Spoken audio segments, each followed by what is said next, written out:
여호수아 14장 6절에서 12절 말씀입니다.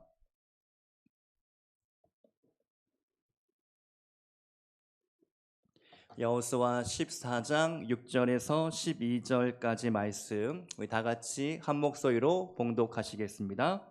그때에 유다 자손이 길갈에 있는 여호수아에게 나아오고 그니스 사람 여분네의 아들 갈렙이 여호수아에게 말하되 여호와께서 가데스 바네아에서 나와 당신에게 대하여 하나님의 사람 모세에게 이르신 일을 당신이 아시는 바라. 내 나이 40세에 여호와의 종 모세가 가데스 바네아에서 나를 보내어 이 땅을 정탐하게 하였으므로 내가 성실한 마음으로 그에게 보고하였고 나와 함께 올라갔던 내 형제들은 백성의 간담을 높게 하였으나 나는 내 하나님 여호와께 충성하였으므로 그날에 모세가 맹세하여 이르되 내가 내 하나님 여호와께 충성하였은즉 내 발로 밟는 땅은 영원히 너와 내 자손의 기업이 되리라 하였나이다. 이제 보소서 여호와께서 이 말씀을 모세에게 이르신 때로부터 이스라엘이 광야에서 방황한 이 45년 동안을 여호와께서 말씀하신 대로 나를 생존하게 하셨나이다. 오늘 내가 85세로 돼 모세가 나를 보내던 날과 같이 오늘도 내가 여전히 강건하니 내 힘이 그때나 지금이나 같아서 싸움에나 출입에 감당할 수 있으니 그날에 여호와께서 말씀하신 이 산지를 지금 내게 주소서. 당신도 그날에 들으셨거니와 그곳에는 아낙 사람이 있고 그 성읍들은 크고 견고할지라도 여호와께서 나와 함께 하시면 내가 여호와께서 말씀하신 대로 그들을 쫓아내리이다 하니. 아멘. 일본에는 센류라는 시의 한 장르가 있는데요. 센류는 한 문장으로 된 아주 짧은 시입니다. 최근 고령화 사회를 반영하여 실버 센류라 불리는 장르를 통해 어르신들의 일상과 고충을 유쾌하게 담아낸 책이 인기를 끌고 있습니다. 책 제목이 지금 나오고 있는데요. 아주 재밌죠. 사랑인 줄 알았는데 부정맥. 어느 날 누군가를 만나서 심장이 막 쿵쾅 뛰는데 그게 사랑인 줄 알았더니만 부정맥이었다. 이런 이야기죠. 그 다음으로 무농약에 집착하면서 내복약에 절어 산다. 재밌죠? 석 달 전 가르쳐준 장기로 손주에게 졌다. 그리고 손을 잡는다. 옛날에는 데이트, 지금은 부축. 유쾌하고 기발한 아이디어로 노년의 삶을 바라보는 관점이 참 흥미롭습니다. 우리나라에는 김형석 교수님이 100년의 지혜라는 책을 썼는데요. 올해 나이가 105세라고 하십니다. 자신의 장수 비법을 이렇게 3가지로 밝히고 있는데 잘 들으시기 바랍니다. 첫 번째, 공부를 계속하라. 이분은 100살, 교수를 은퇴한 이후 65세부터 75세까지가 자기 인생의 황금기였다라고 고백을 하더라고요. 공부를 꾸준히 계속하며 지금도 책을 쓰시고 계십니다. 두 번째로 일하라. 일하는 자는 늙지 않는다라는 것이죠. 세 번째로 감정을 젊게 가져라. 참 옳은 말인 것 같습니다. 벤자민 프랭클린은 이런 말을 남겼는데요. 어떤 사람은 25에 죽는다. 그러나 장례식은 75에 치른다. 이게 무슨 의미일까요? 이미 아무리 청춘이고 젊을지라도 그 마음이 늙어버리면 이미 죽었다는 것이죠. 죽은 인생이라는 것이죠. 정말 우리의 마음이 살아있는지 한번 생각해 보기를 바랍니다. 옆에 분에게 한번 인사하겠습니다. 내 나이가 어때서?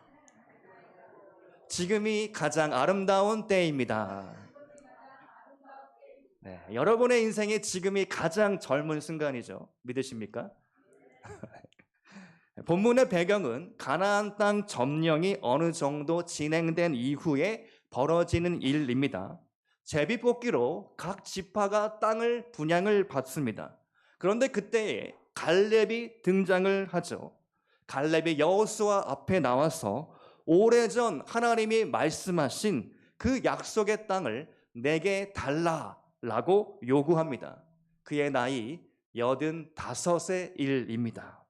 오늘 갈렙으로부터 배우는 믿음의 비결 세 가지를 나누고자 합니다. 첫 번째, 갈렙은 하나님께 충성된 사람입니다. 지난주에 이어서 주보에 이 빈칸이 있습니다. 채우실 분은 잘 기억하시고 적으시면 됩니다. 하나님께 충성된 사람이었습니다. 본문 7절의 말씀을 보시면 내 나이 40세에 여호와의 종 모세가 가데스 바네아에서 나를 보내어 이 땅을 정탐하게 하였으므로 내가 성실한 마음으로 그에게 보고하였고, 여기 성실한 마음으로 본인이 정말 하나님의 마음으로 그 땅을 잘 정탐했다. 여러분, 45년 전에 어떤 일이 있었습니까? 바로 가데스 바네아에서 12명의 정탐꾼이 그 땅에 올라 들어갔죠. 그런데 10명의 정탐꾼은 그 땅에 대하여 악평을 퍼붓습니다. 그 땅은 거인의 땅이고 우리는 메뚜기에 불과하다. 도저히 그 땅을 우리는 차지할 수 없다라고 원망하고 불평하며 부정적인 생각, 부정적인 보고를 합니다. 그러나 여호수아와 갈렙은 믿음의 보고를 하죠. 민수기 14장 9절 말씀을 보면 개역 한글 버전으로 보시면 두려워 말라 그들은 우리의 무엇이라? 밥이라. 우리의 밥이다.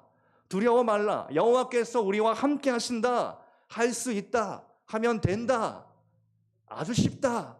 라고 이야기를 했지만 이미 10명의 그 보고에 따라 부정적인 프레임이 씌워져서 그들은 실패할 수밖에 없었습니다. 갈렙은 그때를 회상하며 내가 성실한 마음으로 보고하였다.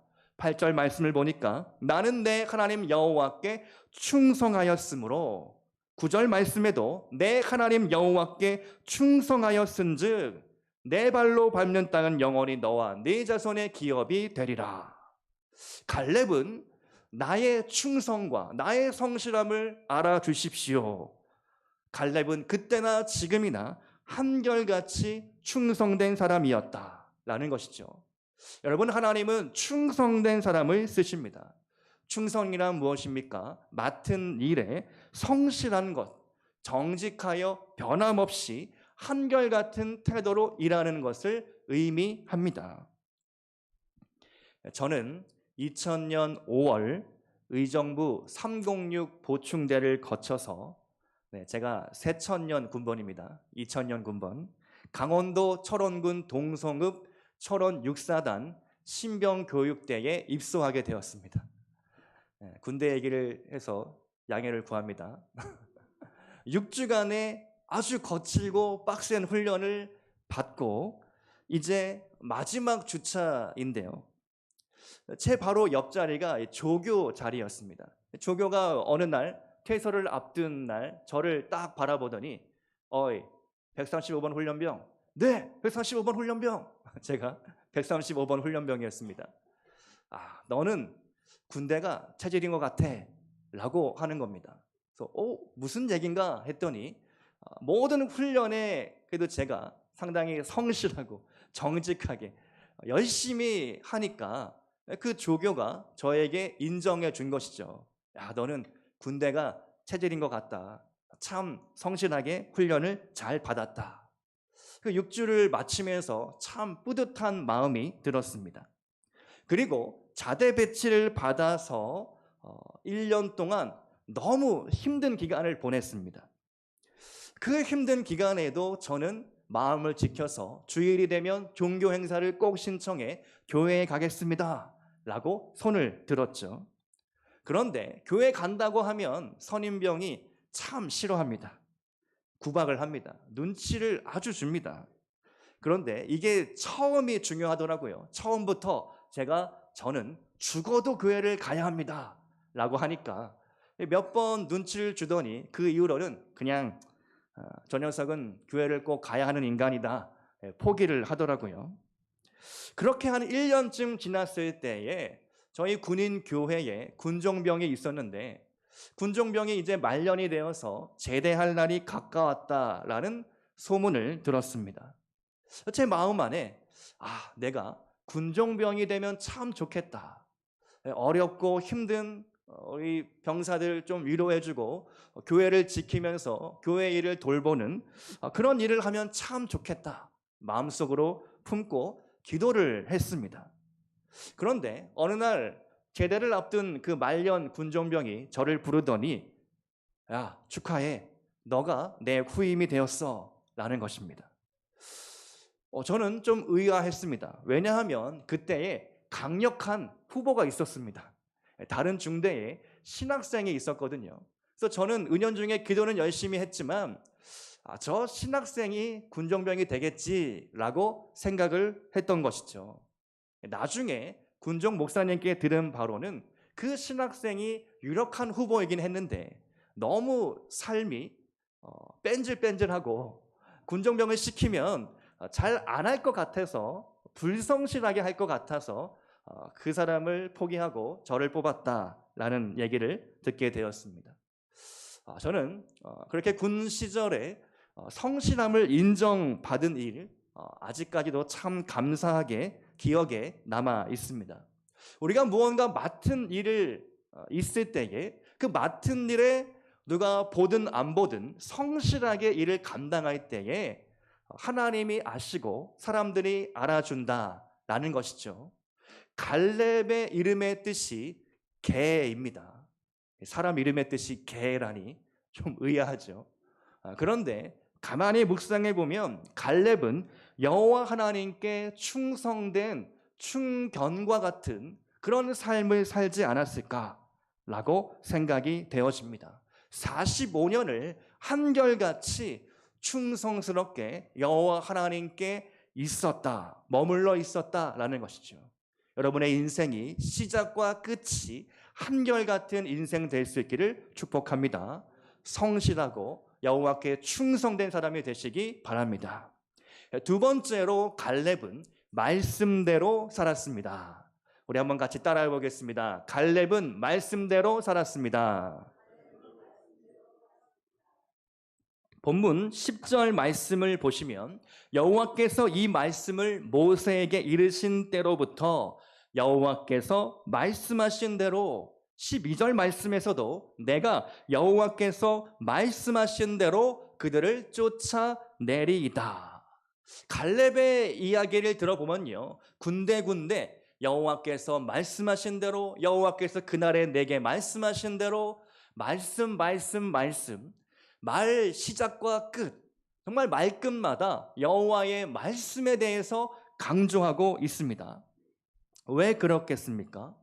갈렙은 자기에게 주신 그 하나님의 약속의 말씀, 그 말씀을 마음 깊이 새기고 그 말씀을 붙잡은 것이죠. 우리의 믿음의 대상이 중요합니다. 내가 무엇을 믿느냐, 또 무엇을 바라보고 있는가. 우리가 하나님을 믿고 하나님의 말씀을 믿어야 할 줄로 생각합니다. 여러분, 우리가 세상에 많은 지식과 가르침, 교훈들이 있지만 저도 말씀 중에 그런 것들을 군데군데 많이 인용을 하지만 결국은 그 모든 지식을 통하여 우리는 말씀 가운데로 나아가는 것이죠. 제가 서론에도 시를 이야기하고 여러 가지 이야기하는 이유가 있다면 그 모든 것들을 통하여 여러분들을 말씀 가운데로 이끄는 것입니다. 결국은 우리가 하나님의 말씀을 붙잡아야 하고 말씀을 읽어야 하고 말씀을 묵상해야 하고 말씀을 암송하셔야 합니다. 축복합니다, 여러분. 말씀을 바탕으로 여러분의 인생이 꾸려 나가야 합니다.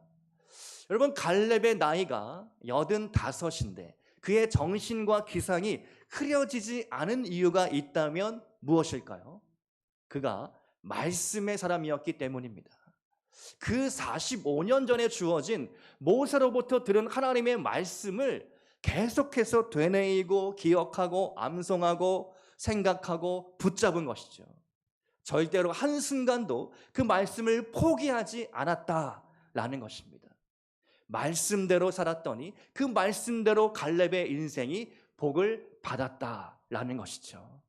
여러분, 말씀으로 나아가시기 바랍니다. 말씀의 사람이 되시기 바랍니다.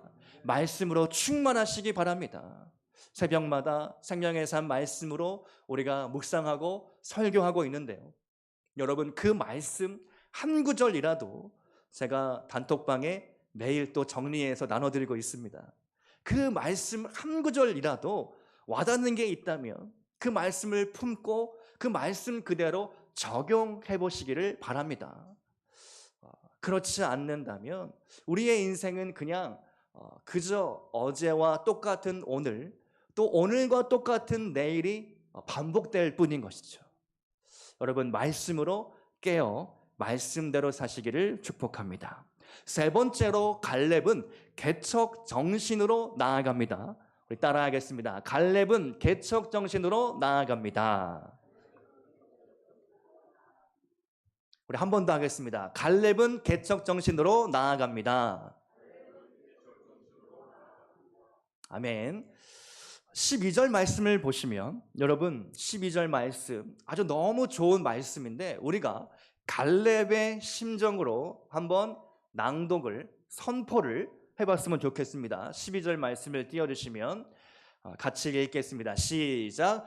그날에 여호와께서 말씀하신 이 산지를 지금 내게 주소서. 당신도 그날에 들으셨거니와 그곳에는 아낙 사람이 있고 그 성읍들은 크고 견고할지라도 여호와께서 나와 함께 하시면 내가 여호와께서 말씀하신 대로 그들을 쫓아내리이다 하니. 아멘. 갈렙이 요구한 헤브론 땅은 어떤 땅이었을까? 세 가지로 말씀드립니다. 첫 번째, 헤브론은 산지입니다. 해발 950m에 위치합니다. 올라가서 싸우려면 큰 희생을 예상할 수밖에 없습니다. 그리고 그 산 위에 그냥 사람들이 사는 것이 아니라 크고 견고한 성이 지어져 있는 것이죠. 여러분, 6.25 전쟁 중에 가장 사상자가 많이 나오고 치열했던 전투는 고지전이라고 합니다. 백마고지, 405 고지, 그런 영화의 한 장면 같이, 여러분 고지전이라는 영화 보셨습니까? 그 영화를 보면 엎치락 뒤치락 하면서 뺏고 빼앗기는 인민군과 국군이 치열하게 싸움을 하죠. 산지에 올라가는 건 너무 어렵고 불리한 일입니다. 두 번째로 헤브론 땅은 거인의 땅입니다. 그곳에는 아낙 자손이 살고 있습니다. 아낙 자손, 골리앗의 조상되는 아낙 자손들인 것이죠. 여러분, 골리앗의 키가 2m 90, 3m에 육박했습니다. 그 거인 족속을 상대하려면 이거는 피지컬로 너무 밀리는 거죠. 고대의 전투는 원거리에서 하는 것이 아닙니다. 근거리에서 육탄전을 벌이는 거죠. 몸과 몸이 부딪히면서 칼과 창으로 싸우는 전쟁입니다. 그런데 그 거인의 땅에 올라가는 것 너무 힘든 일인 것이죠. 세 번째로 헤브론 땅은 미개척지입니다.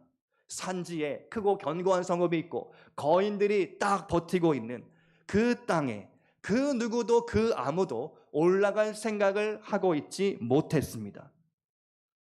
지금 여호수아 14장의 말씀은요, 어느 정도 가나안 정복이 이루어진 상황에서 12지파가 땅을 분배하는 상황인데 그때까지도 헤브론 땅에 그 누구도 올라갈 생각, 엄두를 내지 못했다라는 것입니다. 바로 이곳에 갈렙이 개척 정신으로 싸우는 것입니다. 여러분, 한번 질문해 보시기 바랍니다. 누구도 시도하지 않은 일은 무엇인가? 아무도 하려 하지 않은 일이 있다면 무엇인가? 오늘 나는 새로운 세계, 새로운 모험에 뛰어들 준비가 되어 있는가? 역사는 창조적인 소수에 의해 바뀐다라고 합니다. 아놀드 토인비가 한 말인데요. 여러분, 갈렙과 같은 개척 정신으로 새로운 세상에, 새로운 세계에 모험을 하시기를 축복합니다. 미래학자 제레미 리프킨은 이런 이야기를 합니다. 이 세상엔 0.1%의 창의적인 인간이 다른 사람이 보지 못한 것을 보고, 다른 사람이 생각하지 못한 것을 생각하고, 다른 사람은 꿈꾸지 못한 것을 꿈꾸고, 여기가 새로운 세상이다 라며 엄한 곳에 깃발을 꽂으면 0.9%의 통찰력과 직관을 갖춘 안목 있는 인간이 그것을 알아보고 거기에 뛰어들어서 한 배를 타고 등을 밀고 손을 당기며 이뤄낸 1%의 역사다. 저는 이 제레미 리프킨의 이 이야기를 생각하며 어쩌면 갈렙이 바로 0.1%의 그런 창조적인 소수가 아니었을까 생각해 봤습니다. 여러분, 갈렙은 남들이 보지 못했던 헤브론 땅에 숨겨진 가치를 보았습니다. 이게 무슨 의미일까요? 제가 설명해 드리겠습니다. 헤브론 땅은 그때까지 미개척지였지만 사실 헤브론 땅은 약속의 땅 중에서도 약속의 땅이었습니다. 창세기 13장 14절로 18절의 말씀을 보면 아브라함이 이제 하나님께 약속의 땅을 받게 됩니다. 그리고 18절의 말씀을 보면 아브라함이 장막을 옮겨 헤브론에 있는 18절 말씀 한번 띄워주시겠습니까? 헤브론에 있는 마므레 상수리 수풀에 이르러 거기에 거주하며 거기서 여호와를 위하여 제단을 쌓았더라. 자, 여기 아브라함이 장막을 옮겨 헤브론에 있는 그 땅에 거주했다. 바로 여기 헤브론이 나오네요. 자, 아브라함이 헤브론 땅에 살았다. 그곳에서 예배를 드렸다는 것입니다. 이뿐 아니라 아내 사라가 죽었을 때에 매장할 곳을 두루 찾다가 마므레 막벨라 굴을 돈 주고 사게 됩니다. 헤브론, 마므레, 기럇 아르바 다 오늘 갈렙이 요구한 헤브론 땅을 의미하는 장소입니다. 아브라함뿐만 아니라 이삭과 야곱도 바로 이 헤브론 땅에 살았는데요. 창세기 35장 27절의 말씀을 보시면 야곱이 기럇 아르바의 마므레로 가서 그의 아버지 이삭에게 이르렀으니 기럇 아르바는 곧 아브라함과 이삭이 거류하던 헤브론이더라. 여러분, 헤브론 땅이 이렇게 역사적인 약속의 땅이었습니다. 바로 아브라함이 살았던 곳인 것이죠. 갈렙은 이것을 알았습니다. 헤브론 땅의 가치를 알았습니다. 그리고 바로 그 땅을 지금 여호수아에게 요구하고 있는 것이죠. 그렇다면 오늘 갈렙은 무모한 모험을 펼치는 돈키호테가 아닌 것입니다. 갈렙은 아브라함과 이삭과 야곱이 살았던 바로 그 약속의 땅을 내게 주소서. 내가 그 약속의 땅 그 유업을 취하기 원합니다. 라고 믿음으로 나아갔던 것입니다. 오늘 가장 중요한 질문을 여러분께 드리기 원합니다. 여러분의 산지는 어디입니까? 여러분이 취해야 할 약속의 땅, 헤브론 땅은 무엇입니까? 혹시 여러분을 그 땅에 올라가지 못하게 두렵게 하는 존재는 무엇입니까? 나를 불안하게 하며 좌절하게 하는 그 존재와 대상은 무엇입니까? 제가 이번 주에 책 한 권을 읽고 유튜브 영상 하나를 보게 되었는데요. 개인적으로 큰 도전을 받게 되었습니다. 어나더 레벨 강민호 씨가 쓴 책인데요. 저자는 아주 특별한 인생 이력을 갖고 있습니다. 어려서부터 아버지가 경마장을 다니며 도박을 해서 모든 재산을 탕진한 것입니다.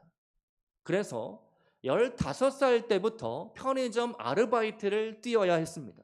제대로 공부하지 못하고 너무 어려운 학창 시절 청년의 시대를 보냈습니다. 그런데 이 저자가 그 모든 것들을 극복하고 베스트셀러 작가가 되었고 브랜딩 전략 분야의 강사로 지금 활동하고 있다는 것입니다. 저자가 이렇게 이야기합니다. 결국 치열했던 삶의 순간만 살아남는다. 훈련할 것인가 후회할 것인가. 우리는 하루에도 수십 번씩 두 갈래 길 앞에 선다. 삶의 기적은 불편한 길을 선택할 때 일어난다. 우리 갈렙을 묵상하면서 이 어나더 레벨의 책의 문장들이 제 마음에 와 닿았습니다. 갈렙은 불편하고 남들이 포기하고 보잘것없는 땅이라고 여겼던 그 땅의 진가를 알아보았고 믿음으로 헤브론 땅에 올라갔던 것이죠. 그렇게 이 책의 여운을 간직하고 있는데 유튜브 설교 영상 하나를 제가 또 보게 되었습니다. 그것은 20여 년 전에 미국의 존 파이퍼 목사님께서 청년 대학생 집회에서 설교하는 장면이었습니다. 나중에 찾아보니까 그날 3만 명의 대학생들이 그 집회에 참석하고 있었다고 합니다. 설교 제목이 당신의 인생을 낭비하지 마라. Don't waste your life 라는 제목이었습니다. 얼마나 많은 청년 대학생들이 아메리칸 드림을 꿈꾸는가 라는 말로 설교가 시작됩니다. 많은 대학생들이 인기를 얻기를 원하고 좋은 차를 구하고 좋은 집에 살며 멋진 외모를 가꾸어 또 아주 이쁜 배우자들을 만나서 안정된 직장을 가지고 남들보다 이른 은퇴를 해서 건강하게 살다가 지옥에 가지 않고 천국에 가는 삶을 꿈꾼다. 누구나 이런 삶을 만족스러운 삶이다 라고 말할 것입니다. 그러면서 리더스 다이제스트라는 잡지에 소개된 하나의 글을 소개합니다. 어떤 노 부부가 이른 은퇴를 한 후 플로리다의 멋진 바닷가가 바라보이는 별장을 구매하여 살고 있습니다. 그들의 취미는 해변을 거닐면서 아름다운 조개가 눈에 띄면 그 조개를 수집하는 그런 취미를 가지고 있었습니다. 목사님이 이렇게 이야기합니다. 만약 그 노 부부가 죽어서 천국에 가서 예수님을 만났을 때 그들이 어떤 대화를 하게 될까요? 예수님이 물어보시는 거죠. 노 부부에게 너희들은 이 세상에서 무엇을 하다 왔느냐? 그때 노 부부가 아주 자신 있게 대답을 합니다. 예, 주님, 저는 하나님이 창조한 이 아름다운 세상 속에서 열심히 살다가 하나님이 만드신 아주 아름다운 조개를 수집하여 조개 컬렉션을 남기고 왔습니다. 여러분, 이 이야기가 무엇을 비유하고 있습니까? 인생이 너무나 짧고 너무나 빨리 지나갑니다. 그런데 이 짧고 정말 이 인생 속에서 과연 우리가 하나님이 맡기신 사명, 정말 하나님의 부르심대로 내가 하나님의 말씀대로 합당한 삶을 살며 나는 이 인생에서 무엇을 남기고 주님의 얼굴을 볼 것인가? 이 질문을 우리가 꼭 해야 하겠다라는 것이죠. 그러면서 제가 아주 큰 도전을 받았습니다. 과연 나는 지금 무엇을 남기고 있는가? 내 인생의 궁극적인 목표는 무엇인가? 다시 한번 생각해 보게 되었습니다.